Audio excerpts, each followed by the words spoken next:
Hello children, hello all of you. Today we will going to start chapter 7 question answer.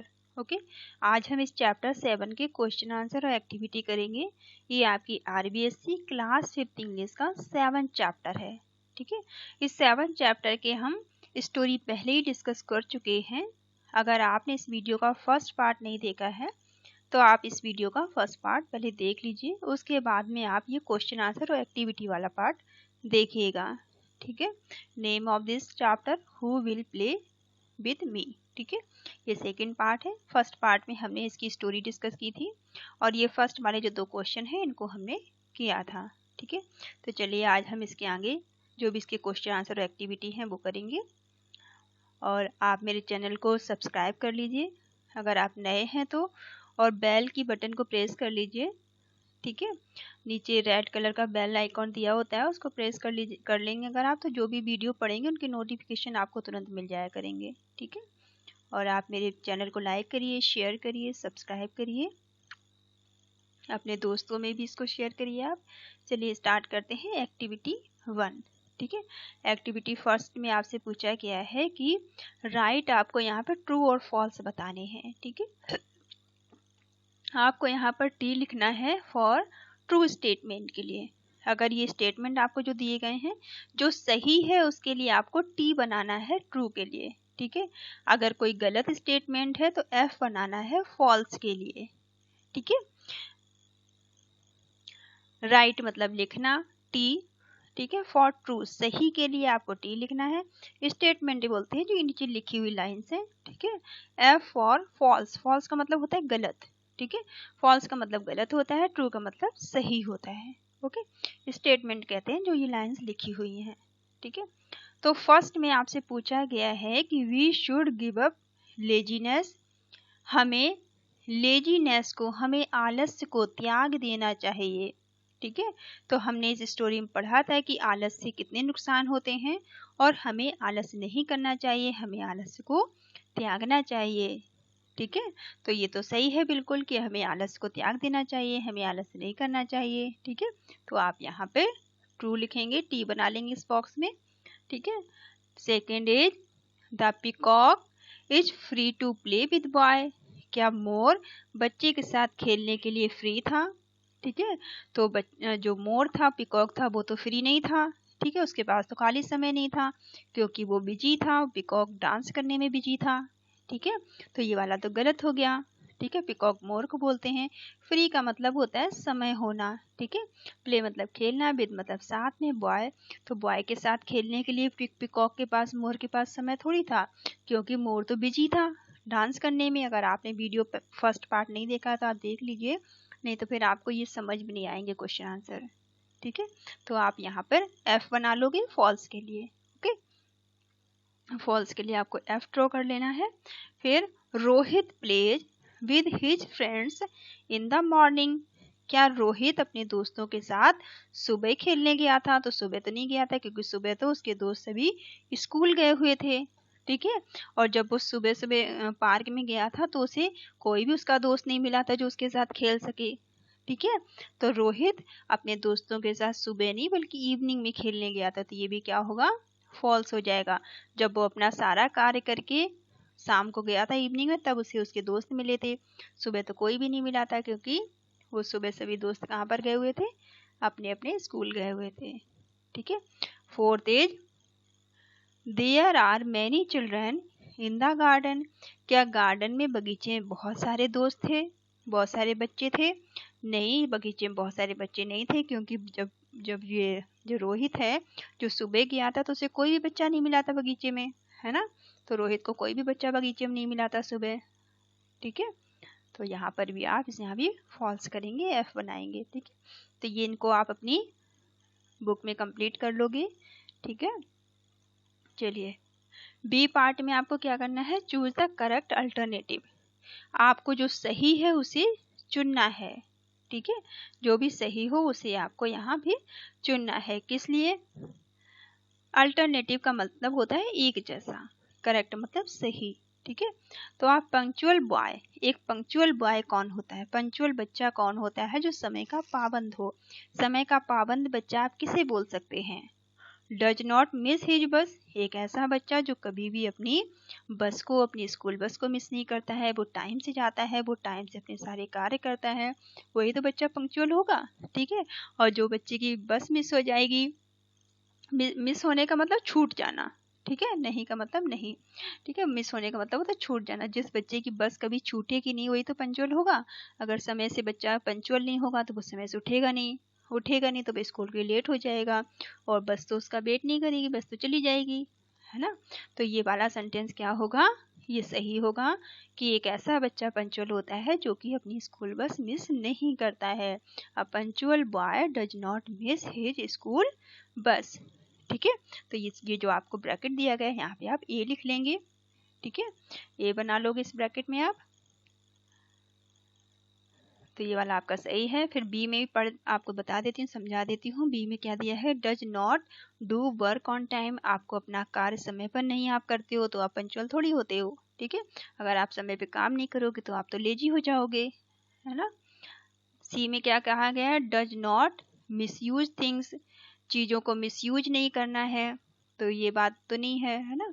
तो first वाला जो हमने story में पढ़ा था उससे ये मिलता जुलता है और यही सही है आपका।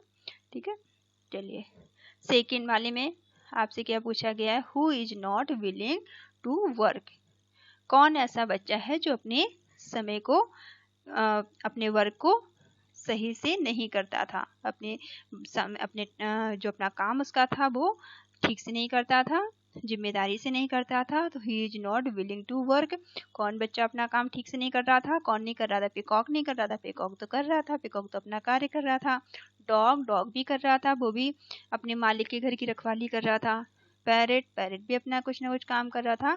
पर रोहित जो था वो अपना काम जिम्मेदारी से नहीं करता था, क्योंकि वो लेजी बना हुआ था स्टार्टिंग में। ठीक है, बाद में उसको समझ आई थी। तो यहाँ पे आप डी भरोगे इस वाले बॉक्स में। ठीक है, यहाँ पे आप ये जो बॉक्स बना था ना, यहाँ डी कर लोगे, रोहित वाला ऑप्शन सही है। ठीक है, third is laziness is dash for us, laziness मतलब आलस्य, आलस हमारे लिए कैसा होता है, आलस हमारे लिए बुरा होता है, बैड होता है। ठीक है, तो आप यहाँ पर बी वाले ऑप्शन में करोगे, यहाँ पे आप ब्रैकेट में बी भर लोगे। ठीक है, तो आलस हमारे लिए कैसा होता है, बुरा होता है, बैड होता है, हमें आलस नहीं करना चाहिए। ठीक है, अब यहाँ पे आपको क्वेश्चन आंसर दिए गए हैं सी में, आंसर द फॉलोइंग क्वेश्चन, ये क्वेश्चन है जिनके आपको आंसर करने हैं। ठीक है, तो फर्स्ट में क्या पूछा गया है, why did Rohit find no friends in the garden to play with. ठीक है, वाई मतलब क्यों, रोहित को नहीं मिले थे, फाइंड मतलब नहीं मिले थे, नो फ्रेंड्स कोई भी दोस्त, क्यों रोहित को कोई भी दोस्त नहीं मिले थे, इन गार्डन। ठीक है, गार्डन में बगीचे में क्यों रोहित को कोई दोस्त नहीं मिले थे, टू प्ले विद उसके साथ खेलने के लिए, प्ले मतलब खेलने के लिए। तो रोहित को बगीचे में क्यों कोई दोस्त नहीं मिले थे उसके साथ खेलने के लिए, क्यों नहीं मिले थे, क्योंकि उसके सारे दोस्त तो स्कूल गए हुए थे, है ना। तो आप यहाँ पे इसका आंसर क्या करेंगे, इसका आंसर भरोगे आप फर्स्ट का, Rohit found no friends, Rohit को कोई भी दोस्त नहीं मिला था, इन द गार्डन बगीचे में रोहित ने कोई दोस्त नहीं पाया था, कोई भी दोस्त उसको बगीचे में नहीं मिला था, टू प्ले खेलने के लिए, विद उसके साथ खेलने के लिए उसे बगीचे में कोई दोस्त नहीं मिला था, बिकॉज का मतलब होता है क्योंकि। ठीक है, बिकॉज का मतलब क्या होता है, क्योंकि they had gone to school, क्योंकि वो सभी, दे किसके लिए आया है, उसके दोस्तों के लिए। ठीक है, क्योंकि उसके सभी दोस्त हैड गॉन, ठीक है, गो का पास्ट फॉर्म है गॉन, क्योंकि उसके सभी दोस्त गए हुए थे, कहाँ गए थे, स्कूल गए थे। ठीक है, क्योंकि रोहित के सभी दोस्त स्कूल गए हुए थे, इसलिए रोहित को बगीचे में कोई भी दोस्त खेलने के लिए नहीं मिला था। ठीक है, क्योंकि वो बगीचे में सुबह सुबह गया था, और सुबह तो सभी बच्चे स्कूल जाते हैं, है ना। तो आप इसको अपनी नोटबुक में नोट डाउन कर लेंगे आंसर को। ठीक है, सेकेंड में क्या पूछा गया आपसे, why did birds and animals in the garden not play with Rohit. ठीक है, क्यों जो पक्षी थे, चिड़िया थी, बर्ड्स कहते पक्षियों को, और एनिमल्स जो जानवर थे, ठीक है, गार्डन में जो पक्षी थे और जो जानवर थे वो रोहित के साथ वो क्यों नहीं खेल रहे थे, ठीक है, नॉट प्ले विद रोहित, उन्होंने रोहित के साथ खेलने से क्यों मना कर दिया था, वो रोहित के साथ क्यों नहीं खेल रहे थे, क्योंकि वो सभी किसी न किसी काम में व्यस्त थे, इसलिए वो रोहित के साथ नहीं खेल रहे थे। तो सेकंड का आंसर आप क्या लिखेंगे, क्योंकि वो सभी क्या थे, बिजी थे। The birds and animals in the garden did not play with Rohit because they were busy in their work. ठीक है, क्योंकि जो बर्ड्स और एनिमल्स, जो पक्षी थे और एनिमल्स थे इन गार्डन, गार्डन के अंदर जो भी पक्षी थे, जो भी एनिमल्स थे, गार्डन कहते हैं बगीचे को, डिड नॉट प्ले, वो नहीं खेल रहे थे, विद रोहित, रोहित के साथ वो नहीं खेल रहे थे, बिकॉज, बिकॉज का मतलब होता है क्योंकि। ठीक है, बिकॉज का मतलब क्योंकि, दे किसके लिए आया है, जो बर्ड्स और एनिमल है उनके लिए, दे वर बिजी, क्योंकि वो व्यस्त थे, बिजी मतलब व्यस्त होना, क्योंकि वो व्यस्त थे। इन देयर, देयर किसके लिए आया है, वो अपने काम के, उनके काम के लिए। ठीक है, दे के साथ देयर आता है, देयर वर्क, वो अपने कामों में व्यस्त थे, इसलिए उनके पास समय नहीं था रोहित के साथ खेलने के लिए। ओके, तो इसको आप नोट डाउन कर लेंगे। Third is, in the end of the story Rohit parents were happy with him by. ठीक है, स्टोरी के आखिरी में जो हमने कहानी पढ़ी थी, उसके आखिरी में, एंड का मतलब आखिरी में, स्टोरी कहानी को कहते हैं। तो कहानी के आखिरी में जो रोहित के माता पिता थे, पेरेंट्स बोलते हैं माता पिता को, ठीक है, रोहित के जो माता पिता थे वो क्यों खुश थे, हैप्पी का मतलब खुश होना, विद हिम, हिम किसके लिए आया है, रोहित के लिए। ठीक है, तो कहानी के आखिरी में रोहित के माता पिता रोहित से क्यों खुश थे, और बाय, बाय मतलब क्यों। ठीक है, रोहित से वो खुश थे, और क्यों खुश थे ये आपको बताना है। क्यों खुश थे, क्योंकि रोहित जो है वो अच्छा बच्चा बन गया था, वो समय से स्कूल जाने लगा था, समय से अपने सारे काम करने लगा था, अच्छे से पढ़ाई करने लगा था, इसलिए उसके माता पिता भी खुश हो गए थे उससे, है ना। तो आप क्या लिखेंगे इसका आंसर, थर्ड का, थर्ड के आंसर में आप लिखिएगा इन द एंड। ठीक है, एंड मतलब होता है आखिरी में। ठीक है, in the end of the story, story के अंत में, कहानी के अंत में, रोहित पेरेंट्स, ठीक है, रोहित के माता पिता, वर हैप्पी, वो बहुत प्रसन्न हो गए थे, बहुत खुश हो गए थे, विद हिम, रोहित से। ठीक है, आखिरी में स्टोरी के एंड में, स्टोरी की कहानी में रोहित के माता पिता रोहित से बहुत प्रसन्न थे, बहुत खुश थे, बिकॉज, बिकॉज का मतलब होता है क्योंकि। ठीक है, क्योंकि he started doing to school daily, क्योंकि उसने डेली नियमित रूप से स्कूल जाना शुरू कर दिया था। स्टार्टेड मतलब शुरू कर देना, ही आया है यहाँ पे रोहित के लिए, गोइंग मतलब जाना, टू स्कूल, स्कूल कहते हैं विद्यालय को, डेली मतलब नियमित रूप से। ठीक है, तो रोहित के माता पिता क्यों प्रसन्न हो गए थे स्टोरी के आखिरी तक, रोहित से, क्योंकि रोहित ने समय से स्कूल जाना शुरू कर दिया था। ओके, चलिए इनको आप नोट डाउन कर लेना। ठीक है, चलिए अब एक्टिविटी सेकंड, सेकंड एक्टिविटी में आपको क्या करना है, चलिए देखते हैं। एक्टिविटी सेकंड में द सेंटेंस गिवन बिलो, कुछ सेंटेंस यहाँ आपको दिए गए हैं नीचे। ठीक है, बिलो मतलब नीचे, गिवन मतलब दिए गए हैं। हैव कम अंडरलाइन वर्ड्स, जिनमें अंडरलाइन की गई है। ठीक है, यहाँ पे देखो, ये जैसे ये फादर में अंडरलाइन है, ठीक है, मॉर्निंग में अंडरलाइन है। ठीक है, ये अंडरलाइन वर्ड दिए गए हैं। फिल इन द ब्लैंक्स, आपको क्या करना है, ब्लैंक्स भरने हैं, ब्लैंक्स का मतलब होता है खाली स्थान। ठीक है, फिल मतलब भरने हैं। Choosing their opposite from the box, box में जो अपोजिट भरने हैं, अपोजिट मतलब उल्टे। ठीक है, जैसे मॉर्निंग का इवनिंग, फादर का मदर, है ना। तो ये जो अंडरलाइन वाले वर्ड दिए गए हैं ना, तो अंडरलाइन जैसे यहाँ पे फादर दिया गया है तो आप यहाँ ब्लैंक में मदर भरोगे, वैसे यहाँ पे मॉर्निंग दिया गया है तो यहाँ ब्रैकेट में आप इवनिंग भरोगे, है ना। तो और यहाँ जैसे गो दिया गया है ना, गो मतलब जाना होता है, तो गो का उल्टा क्या होगा, कम भरोगे यहाँ पे आप, है ना, कम का मतलब आना होता है, गो मतलब जाना होता है ना। तो यहाँ पे जैसे फ्री दिया गया है तो यहाँ पे आप फ्री का उल्टा क्या होगा, फ्री का उल्टा बिजी हो जाएगा। फ्री का मतलब होता है खाली होना और बिजी का मतलब होता है व्यस्त होना। ठीक है, तो इनके आपको सबके उल्टे भरने हैं, उल्टे को बोलते हैं एंटोनियम। ठीक है, इनके अपोजिट भरने हैं, तो चलिए भर देते हैं हम आपके लिए। तो माई फादर सेंटेंस आप समझ लीजिए पहले। My father works in field, मेरे पिताजी खेतों में काम करते हैं। ठीक है, मेरे जो पिताजी हैं, माई फादर मेरे पिताजी, माई फादर मतलब मेरे पिताजी, और वर्क्स मतलब काम करते हैं, इन फील्ड, फील्ड कहते हैं खेतों को। ठीक है, and my mother help him, और जो मेरी माता जी हैं वो उनकी मदद करती हैं। तो आप यहाँ क्या लिखेंगे, मदर। ठीक है, यहाँ पे आप मदर कर लोगे।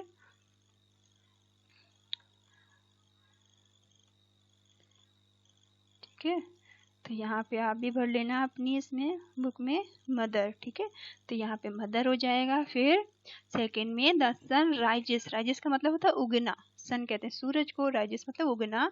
सन राइजेस इन द मॉर्निंग, सूरज जो है सुबह सुबह के समय उगता है। एंड सेट्स इन, सेट मतलब होता है अस्त होना। ठीक है, सेट इन द इवनिंग, और इवनिंग में शाम को अस्त हो जाता है। ठीक है, डूब जाता है। तो यहाँ पे आप इवनिंग भरेंगे। ठीक है, चलिए third is in the winter, winter कहते हैं सर्दियों के मौसम को। ठीक है, सर्दियों को विंटर बोलते हैं। तो इन द विंटर सीजन, सर्दियों के टाइम में, सर्दियों के मौसम में, वी गो टू स्कूल, हम स्कूल जाते हैं। गो मतलब जाना, वी मतलब हम, स्कूल जाते हैं। एट 9:30, ठीक है, सुबह 9:30 बजे। AM कहते हैं सुबह के टाइम को, PM कहते हैं दोपहर के बाद के समय को। ठीक है, and dash back from there at 3:40 PM, और वापस आते हैं हम, बैक मतलब वापस आना, फ्रॉम मतलब वहाँ से, देयर मतलब वहाँ से फ्रॉम का मतलब से होता है। तो कब वापस आते हैं, 3:40 PM पर। PM का मतलब होता है 12 बजे के बाद का समय। ठीक है, तो यहाँ पे क्या होगा, इवनिंग हो जाएगा, शाम। गो था ना, गो का अपोजिट आपको लिखना है कम। आने, गो मतलब जाना था, और कम का मतलब होता है आना। ठीक है, तो हम आते हैं। कम बैक का मतलब वापस आना। Okay, fourth is parrot, crow, sparrow. Parrot कहते हैं तोते को, क्रो कहते हैं कौवे को, स्पैरो कहते हैं गौरैया को। ठीक है, एंड हॉर्स, हॉर्स कहते हैं घोड़े को। Were dash with their work, so they did not play with Rohit who was free. ठीक है, क्योंकि जो पैरेट था और कौवा था, स्क्रो और स्पैरो जो गौरैया थी, और घोड़ा, हॉर्स कहते हैं घोड़े को, वो सभी व्यस्त थे। दियर वर्क मतलब अपने अपने कामों में वो बिजी थे, इसलिए सो मतलब इसलिए, दे मतलब जो सभी जानवर आए इनके लिए है, डिड नॉट प्ले इसलिए वो नहीं खेल सकते थे, किसके साथ, रोहित के साथ। ठीक है, हु वाज फ्री, फ्री कौन था। ठीक है, तो फ्री कौन था, फ्री तो रोहित था ना, क्योंकि वो स्कूल नहीं जा रहा था, वो कोई काम नहीं कर रहा था अपना, है ना। तो फ्री का उल्टा क्या आएगा, अपोजिट। यहाँ फ्री मतलब समय होना। ठीक है, फालतू समय होना, और बिजी का मतलब व्यस्त होना। ठीक है, तो फ्री का अपोजिट क्या हो जाएगा, बिजी, BUSY। स्पेलिंग बोल बोल के याद करना ताकि आपको याद हो जाए। ठीक है, तो ये एक्टिविटी आपकी सेकेंड यहाँ पे खत्म होती है। Next third activity. अब थर्ड में आपको क्या करना है, चलिए देखते हैं। लुक एट दीज सेंटेंस, आप इन सेंटेंस को देखिए जो नीचे दिए गए हैं। ठीक है, एंड अंडरस्टैंड, और समझिए। अंडरस्टैंड का मतलब होता है समझना। ठीक है, अंडरस्टैंड द डिफरेंस, क्या समझना है आपको, अंतर को समझना है। डिफरेंस का मतलब होता है अंतर। ठीक है, डिफरेंस समझिए, बिटवीन देम, कि उनके बीच में क्या अंतर है, ये आपको समझना है। लुक का मतलब है देखना, ये जो सेंटेंस दिए गए इन्हें आप देखिए, और इनमें क्या अंतर है इन्हें आप समझिए। ठीक है, चलिए समझने की कोशिश करते हैं। फर्स्ट सेंटेंस आपको दिया गया है, I go to play in the evening. I मतलब मैं, गो मतलब जाना, प्ले मतलब खेलने जाना, मैं खेलने जाता हूँ। इन इवनिंग कहते हैं शाम को। ठीक है, तो इसमें क्या है, I go to play in the evening. ये बिल्कुल सिंपल सेंटेंस है। ठीक है, तो सिंपल सेंटेंस है, इसको क्या बोलेंगे, अफर्मेटिव। ठीक है, इसमें कोई भी हेल्पिंग वर्ब यूज नहीं हुई है, इसको बोलेंगे अफर्मेटिव। ठीक है, फिर यहाँ पे I do not go to school daily. ठीक है, आई मतलब मैं, डू नॉट, नॉट मतलब नहीं, गो मतलब जाना, टू प्ले डेली, मैं डेली खेलने नहीं जाता हूँ। अब यहाँ पे आप देखिए, जब नॉट आया है, नहीं जब आया है, तो यहाँ पर हेल्पिंग वर्ब भी आई है। ठीक है, ये आई के साथ डू लगता है, ही सी के साथ डज आएगा। ठीक है, तो ये कौन सा सेंटेंस बन गया है? ये तो सिंपल सेंटेंस था। अब यहाँ पे जब नॉट आया है तो ये निगेटिव सेंटेंस बन गया है। ठीक है, जब इसे निगेटिव बनाना होता है हमें, तो नहीं जब लगा दिया तो नॉट हो गया। नॉट के लिए हमें डू या डज का उपयोग करना होगा सिंपल सेंटेंस में। ओके, तो ये वाला सेंटेंस आपका कैसा हो गया? ये सेंटेंस आपका निगेटिव हो गया। क्यों निगेटिव हो गया? क्योंकि इसमें नॉट आ गया। Okay, he learns his lesson, वह अपना पाठ याद करता है। लर्न्स कहते हैं याद करने को, ही मतलब वह, हिज मतलब अपना, लेसन कहते हैं पाठ को। ठीक है, तो इसमें कोई हेल्पिंग वर्ब नहीं है, इसमें कोई नॉट नहीं है, तो ये कैसा हो जाएगा? Affirmative sentence. ठीक है, क्योंकि ये सिंपल सेंटेंस है। फिर he does not learn his lesson, वह अपना पाठ याद नहीं करता है। अब देखिए यहाँ पे फिर नॉट आ गया। ठीक है, तो नॉट आ जाएगा तो ये निगेटिव सेंटेंस बन गया। ठीक है, अब जब निगेटिव सेंटेंस बना है तो इसके साथ हेल्पिंग वर्ब लगेगी। ठीक है, तो अब हेल्पिंग वर्ब ही के साथ डज यूज हुआ है, आई आएगा तो डू यूज होगा। ठीक है, आगे हम सेंटेंस का कोई वीडियो बनाएंगे, उसमें आप अच्छे से समझ लेना, अभी आप इसमें थोड़ा थोड़ा समझते चलिए। ठीक है, तो ही सी और इट के साथ डज आएगा। अगर अफर्मेटिव में हम निगेटिव बना रहे हैं तो ही सी, ही यार है, और ये सी या फिर इट होगा, इन सभी के साथ क्या आएगा? डज आएगा। ठीक है, आई वी दे के साथ, आई तो आपने देख लिया, आई वी और दे के साथ में डू आएगा जब हम नेगेटिव बनाएंगे अफर्मेटिव से। ठीक है, इतनी सी बात आप याद रखेंगे, थोड़ा थोड़ा याद रखेंगे तो आपको याद होता जाएगा। ठीक है, फिर नेक्स्ट है we go to school regularly, हम डेली स्कूल जाते हैं। रेगुलर का मतलब भी होता है नियमित रूप से। ठीक है, रेगुलर का मतलब होता है नियमित रूप से, गो मतलब जाना, वी मतलब हम, टू स्कूल हम स्कूल जाते हैं नियमित रूप से। अब देखिए, अब ये तो अफर्मेटिव हो गया। ठीक है, क्योंकि ना तो इसमें डू है या ना तो इसमें नॉट है। जब नॉट नहीं है तो डू डज भी नहीं आएगा। ठीक है, फिर he do not go to school regularly, हम डेली नियमित रूप से हम स्कूल नहीं जाते हैं। अब नॉट लगा दिया है तो ये नेगेटिव बन गया है। अब नॉट लगाया है तो इसमें हेल्पिंग वर्ब भी लगेगी। तो अभी हमने बताया था आपको कि आई वी और दे के साथ डू लगता है। यहाँ देखिए आई के साथ डू आया था ना, वी आया है और वी के साथ भी डू आया है। ठीक है, तो डू लगेगा इसके साथ। तो आप थोड़ा समझने की कोशिश करिए इनको। तो ये सेंटेंस आपको यहाँ बताए गए हैं। नेक्स्ट अब आपको यहाँ खुद से करने हैं try. Now change the following sentence into negative.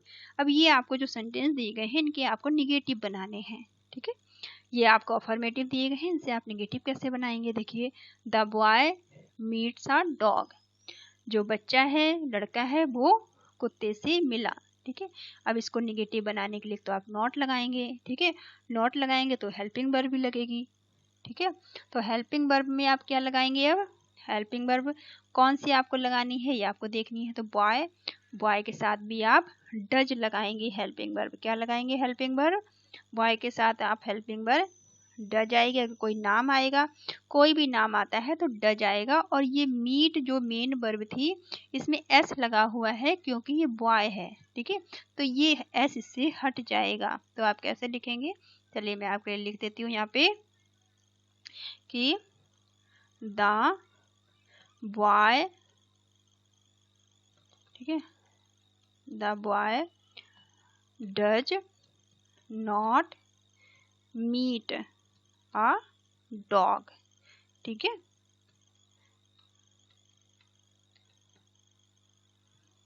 ठीक है, the boy does not meet a dog, जो लड़का था वो कुत्ते से नहीं मिला। क्या हो जाएगा? ऊपर वाले सेंटेंस में दिया है कि लड़का कुत्ते से मिला था, लेकिन यहाँ क्या हो जाएगा? लड़का कुत्ते से नहीं मिला। The boy does not meet a dog. ठीक है, ऐसी सेकंड में आप क्या करेंगे? We play in the evening every day, हम हर रोज शाम को खेलने जाते हैं। इवनिंग कहते हैं शाम को, एवरी डे का मतलब होता है हर दिन, रोजाना। ठीक है, प्ले मतलब खेलना, वी मतलब हम। अब देखिए यहाँ वी आया है तो वी के साथ जब आप नॉट लगाएंगे तो वी के साथ मैंने बताया था क्या आता है, डू आता है। ठीक है, तो वी के साथ क्या आएगा, डू आएगा। तो आप यहाँ पर लिखेंगे we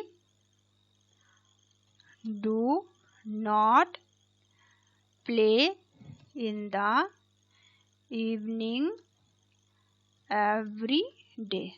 okay, we do not play in the evening every day, हम हर शाम खेलने नहीं जाते हैं। Okay, next is Mohan does his homework daily, Mohan जो है अपना गृह कार्य रोजाना करता है। ठीक है, अभी आप यहाँ कंफ्यूज नहीं होंगे, यहाँ ये सेंटेंस थोड़ा सा अलग है, तो आप समझिए कि मोहन यहाँ पे आया है। और डू, जब हम डू को वर्ब के रूप में यूज करते हैं तो डू का मतलब होता है करना।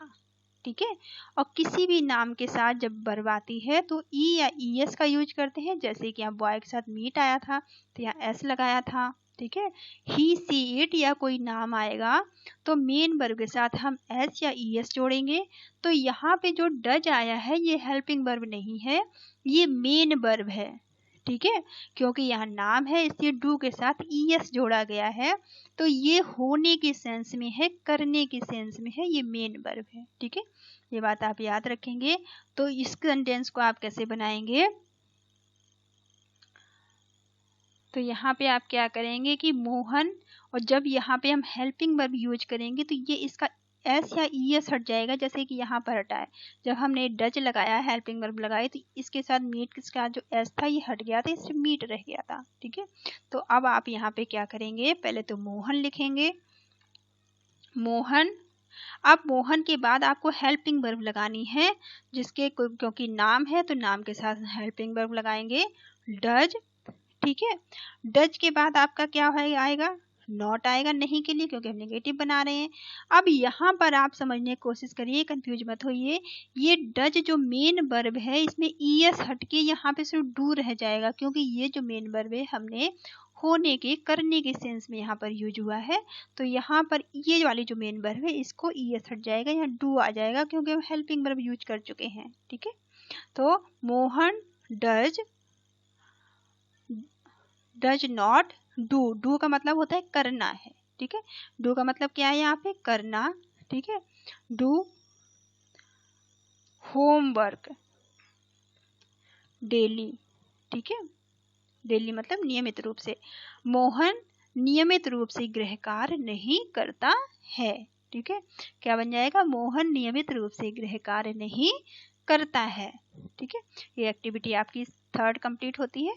नेक्स्ट एक्टिविटी आपकी है फोर्थ, इसमें आपको क्या करना है, योर टीचर विल डिवाइड, आपके अध्यापक जो है वो क्या करेंगे, डिवाइड कर देंगे आपकी क्लास को इनटू 2 ग्रुप। ठीक है, आपके अध्यापक आपकी क्लास को 2 ग्रुप में डिवाइड कर देंगे।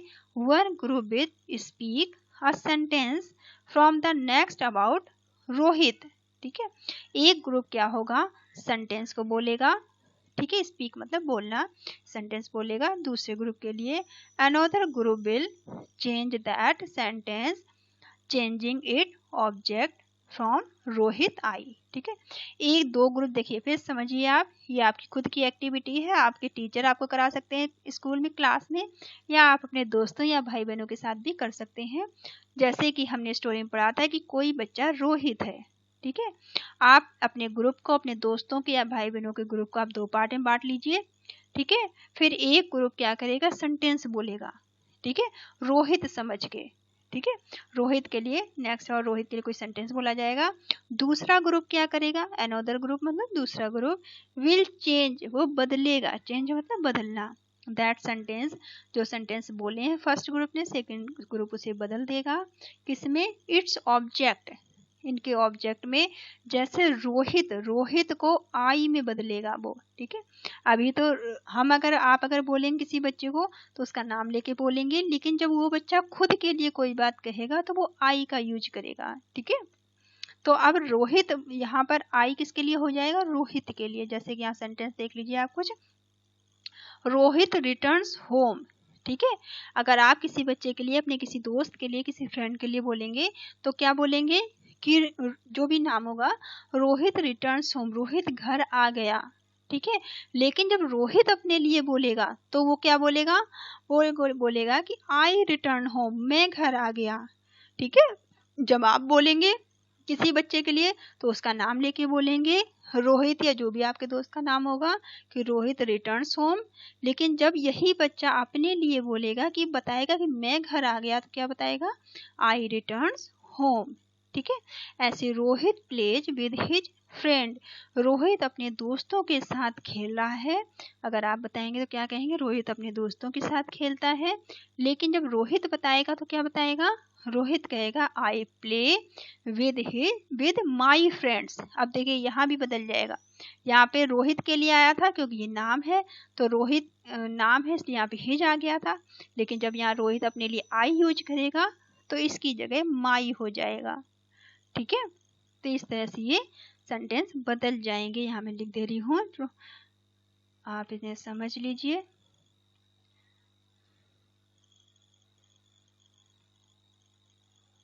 आई होप आपको समझ में आ रहे होंगे ये सेंटेंस।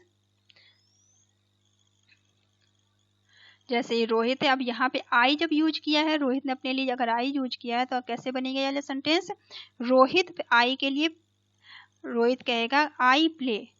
ठीक है। ये अपने लिए प्ले यूज करेगा, I play with my friend, इसकी जगह क्या हो जाएगा, माई फ्रेंड हो जाएगा, क्योंकि वो खुद यूज कर रहा है ना, खुद बता रहा है इसलिए। Rohit play with I play with my friend, मैं अपने दोस्तों के साथ खेलता हूँ। ठीक है। I play with my friends. ठीक है।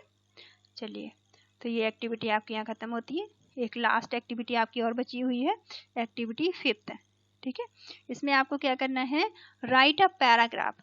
आपको एक पैराग्राफ लिखना है। इसमें आपको क्या करना है, एक पैराग्राफ लिखना है। ठीक है। यहाँ आपको एक पैराग्राफ लिखना है, योर डेली रूटीन। आप डेली क्या करते हैं, रूटीन का मतलब होता है जो आपकी दिनचर्या होती है। ठीक है। डेली की जो भी आपकी दिनचर्या है उसके बारे में आपको, अपने डेली रूटीन के बारे में आपको बताना है। ठीक है।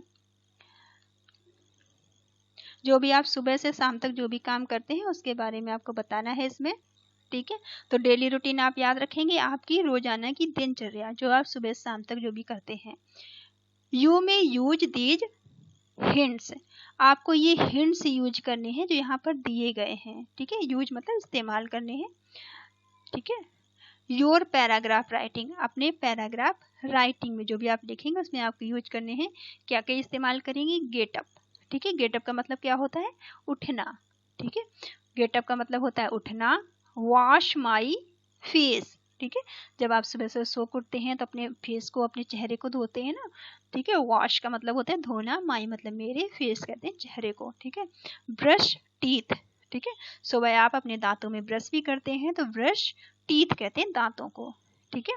टेक बाथ, टेक मतलब लेना, बात कहते हैं नहाने को। ठीक है। फिर आप क्या करते हैं, नहाते हैं, तो टेक बाथ, बाथ लेते हैं, नहाते हैं आप।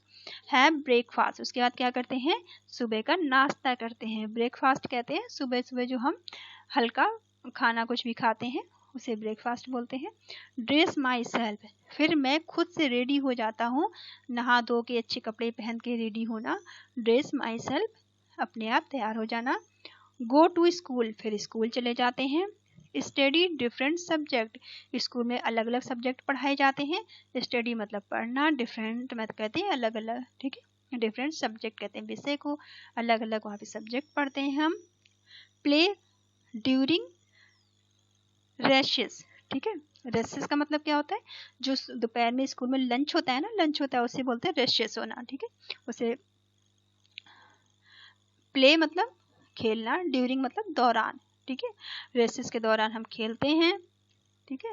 टेक लंच, फिर लंच लेते हैं। टेक मतलब लेना, लंच कहते हैं जब स्कूल में आपका लंच होता है ना दोपहर में, तो लंच लेना, लंच करना।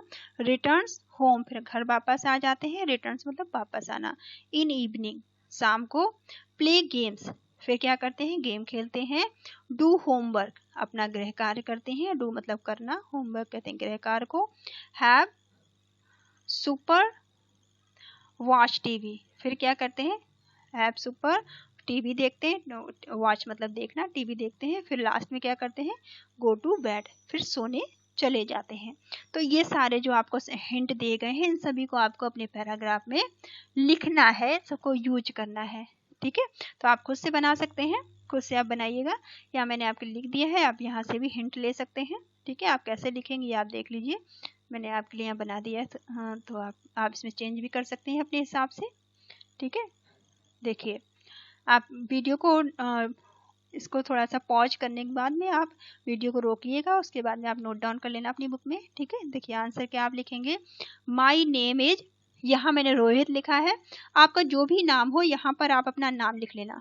ठीक है, यहाँ पर आपका जो भी नाम होगा उसे आप यहाँ रोहित की जगह लिखेंगे। ओके, आपका यहाँ जो भी नाम होगा उसे आप लिख लेना रोहित की जगह, माई नेम इज करके आप नाम अपना चेंज कर लेना। ठीक है, उसके बाद में I read in class 5th, मैं क्लास 5th का कक्षा 5 का विद्यार्थी हूँ या कक्षा 5 में मैं पढ़ता हूँ। आई मतलब मैं, ये रीड का ये पास्ट फॉर्म है। ठीक है, रीड रीड रीड ये तीनों फॉर्म स्पेलिंग सबकी सेम होती है लेकिन पढ़ते सेम नहीं है, याद रखेंगे आप। तो पास्ट फॉर्म को रेड पढ़ते हैं, प्रेजेंट को रीड पढ़ते हैं। ठीक है, तो I read in class 5th, मैं कक्षा 5 में पढ़ता हूँ। I get up at 5:30 AM, मैं सुबह 5:30 बजे उठता हूँ। गेट अप मतलब उठना, मैं सुबह 5:30 बजे उठता हूँ। I wash my face with cold water to be fresh. ठीक है, मैं अपने चेहरे को, वॉश मतलब धोना, मैं अपने चेहरे को ठंडे पानी से धोता हूँ। किस लिए, ताकि मैं फ्रेश महसूस करूँ। ठीक है, तरोताजा महसूस करूँ। FRESH, फ्रेश का मतलब होता है तरोताजा महसूस करना। देन उसके बाद में आई ब्रश माई टीथ, मैं अपने दांतों में ब्रश करता हूँ। आई हैव ब्रेकफास्ट, फिर मैं ब्रेकफास्ट लेता हूँ, सुबह का नाश्ता करता हूँ। आफ्टर टेकिंग बाथ, नहाने के बाद, आफ्टर मतलब बाद में, टेकिन मतलब लेने के बाद में क्या, बाथ। ठीक है, तो इसका मतलब हुआ कि नहाने के बाद में मैं नाश्ता करता हूँ। I have breakfast after taking bath. ठीक है, आई ड्रेस माई सेल्फ, मैं खुद से अपनी ड्रेस पहनता हूँ, मैं खुद से अपनी स्कूल की ड्रेस है, स्कूल की यूनिफॉर्म मैं खुद से पहन लेता हूँ, खुद से तैयार हो जाता हूँ। एंड गो टू स्कूल, और फिर मैं स्कूल चला जाता हूँ। आई स्टडी, स्टडी मतलब पढ़ाई करना, आई मतलब मैं पढ़ाई करता हूँ। Different subject in the classroom, अपनी कक्षा में मैं अलग अलग विषय को का अध्ययन करता हूँ। डिफरेंट कहते हैं अलग अलग, सब्जेक्ट कहते हैं विषय को। ठीक है, क्लासरूम कक्षा जहाँ पढ़ते हैं। I like playing during recess, और मुझे लंच के दौरान खेलना पसंद है। ड्यूरिंग मतलब दौरान, प्लेइंग कहते हैं खेलने को, लाइक मतलब पसंद होना। ठीक है, रेसेस कहते हैं लंच को। ठीक है, आई टेक लंच, और मैं, टेक मतलब लेना, लंच कहते हैं जो आप खाना लेते हैं स्कूल में, जब स्कूल में आपका ब्रेक होता है, लंच होता है, जो खाना आप लेते हैं। I take lunch and go to class again, और लंच करके मैं फिर से क्लास चला जाता हूँ, अपनी कक्षा में चला जाता हूँ। गो मतलब जाना, क्लास कहते हैं कक्षा को, अगेन मतलब फिर से मैं अपनी कक्षा में चला जाता हूँ, अपनी क्लास में चला जाता हूँ। आई रिटर्न होम, फिर मैं घर वापस आ जाता हूँ। रिटर्न मतलब वापस आना। ठीक है, होम घर आ जाता हूँ। इन द इवनिंग, कब, शाम को, इवनिंग कहते हैं शाम को। व्हेन जब द स्कूल इज ओवर, ठीक है, ओवर मतलब खत्म हो जाता है। ठीक है, जब स्कूल खत्म हो जाता है तो मैं शाम को अपने घर वापस आ जाता हूँ।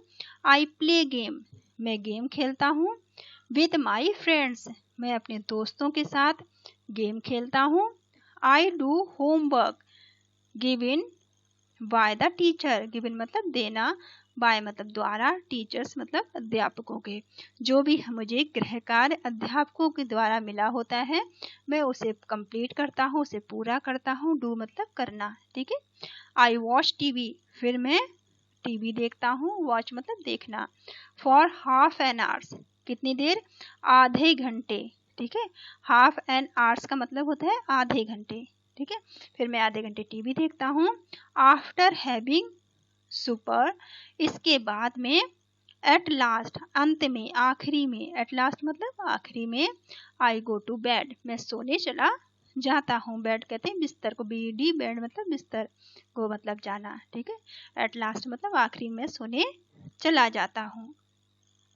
तो इस तरह से आप इसको पैराग्राफ लिख सकते हैं या आप इसमें कुछ चेंजेस भी कर सकते हैं। ठीक है, अपने हिसाब से आप दिन में सुबह जब जागते हैं तब से लेकर शाम तक आप जो कुछ भी करते हैं वो आप लिख सकते हैं। ठीक है, तो आई होप आपको समझ में आया होगा। कोई चीज़ अगर नहीं समझ में आती है तो आप मुझे कमेंट करके पूछ सकते हैं। Thank you all of you, thank you for watching. आप मेरे चैनल को लाइक करिए, शेयर करिए, सब्सक्राइब करिए, बेल आइकॉन को हिट कर लीजिए ताकि आपको जो भी मैं वीडियो डालूँ उनकी नोटिफिकेशन आपको मिलती रहे। Thank you children, thank you all of you.